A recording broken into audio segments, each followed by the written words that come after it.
Hi, I'm Marty Mullen. I'm a cinematographer. In the course of my career, I have shot hundreds and hundreds of interviewers. If you want a successful career as a cinematographer, you need to learn how to shoot interviews, good interviews, fast, cheap, and easy. We can teach you how to do that.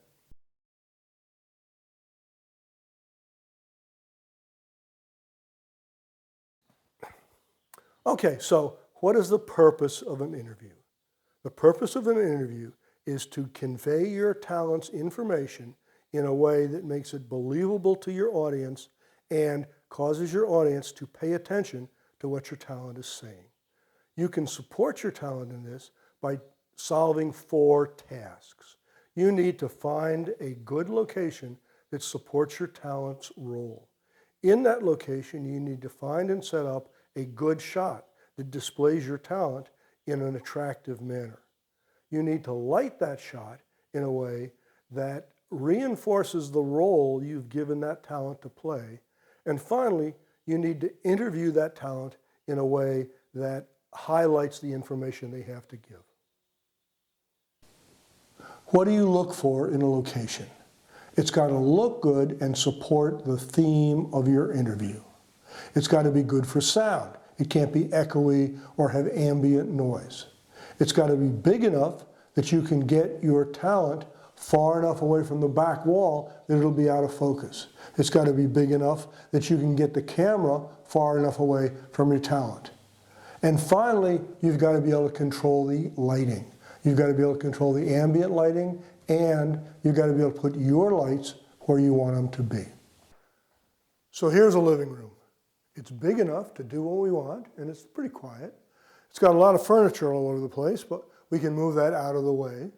It's got glass doors on one side, and those let in a lot of light, but we can block those out if we need to. And it's got a fireplace, and I like a fireplace as a background.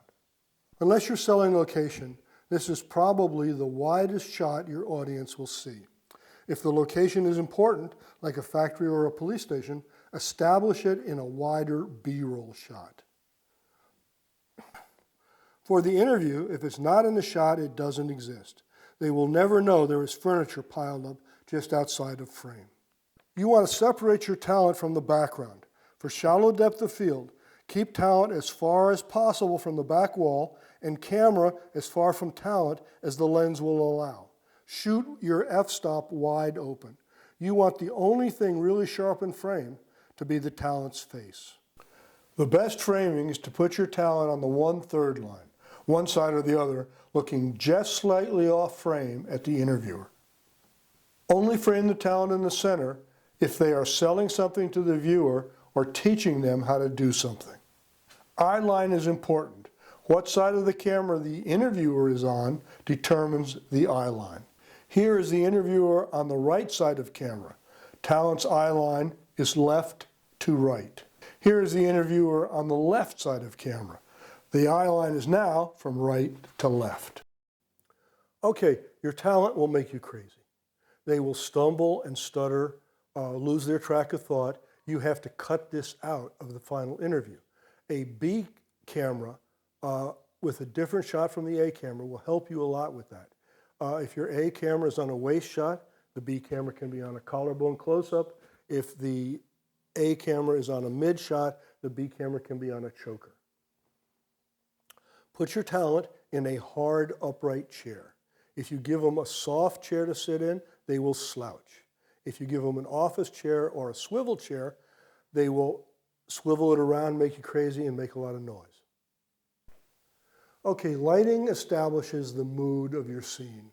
Dark or bright, hard or soft, it tells the audience what to feel about what they're seeing and hearing.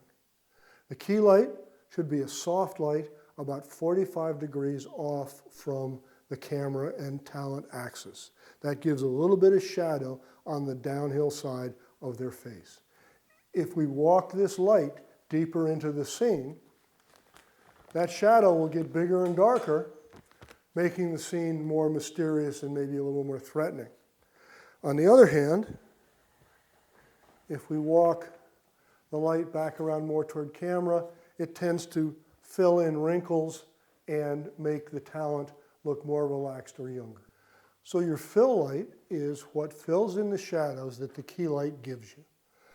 The amount of fill you use determines whether the scene is dark and mysterious or flat and happy. So let's fire this guy up. There is your fill light. Off and on, and here's your fill light at varying intensities. Now the backlight is what separates your talent from the background. So we have a backlight in place, and let me turn that on. Here's your backlight. Here's no backlight. Finally, a shot for your background. We've got a nice backlight on our talent. He's separated, but you can see the background is a little dead. It lacks a little sparkle. So you put a light back in the back here to just bring up the background a little bit there. It doesn't need much. Here is on, and there is off.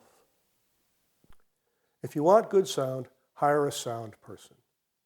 If for some reason you can't do that, get a professional mic like a shotgun or a lavalier and run it into an external recorder like a Zoom.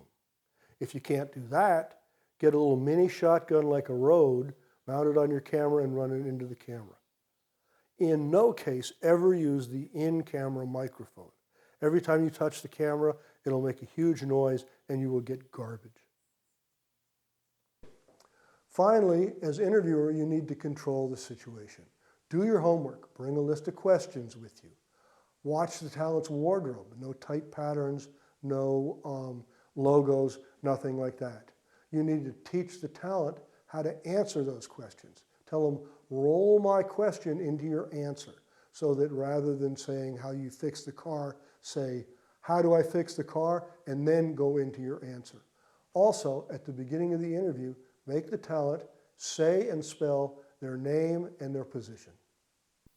And there you go. Use what we've shown you here today, and you will shoot good interviews.